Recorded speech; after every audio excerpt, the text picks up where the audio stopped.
Hello everyone, good day to all. We have another listing. This is 7 hectares, 7 kini ka hektarya. So 7 hectares. Listing yapon ni sa akong amigo nga broker.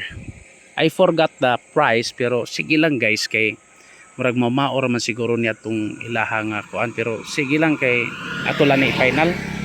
Basta 7 hectares niya murag ining 7 hectares murag sugot ra ang owner og according to my friend broker also pwede ra sipakan ang 7 hectares, mga 2 hectares ba ito yung giingon. So ato lang i-final guys ha, nugon sa kayag di na ko ni malist ba kay i-authorize man siya nako nga patabang siya for sale, patabang siya baligya no? Sayang sa kayo. So this is very close to Alona Beach, already 2 minutes drive from Alona Beach, Blue Water. Then naghana mga resort dire guys, kani left and right ang resort dire, which is really ideal for a commercial resort also development.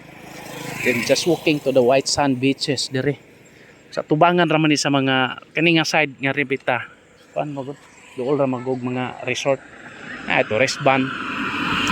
So nindot kaayo guys, it's really a very nice location, 7 hectares.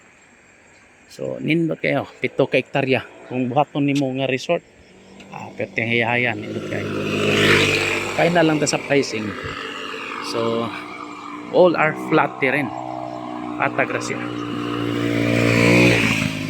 For inquiries, just contact me and please subscribe our YouTube channel.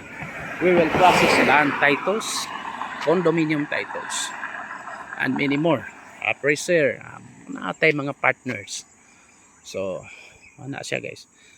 We are hiring also or looking for sales partner. Atog yung ipa-accredit salesperson. So, very nice kaya tong kuan.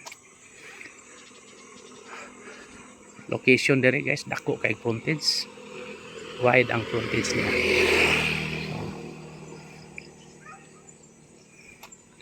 This is really a good investment. Okay. Thank you very much and God bless to all. Happy viewing.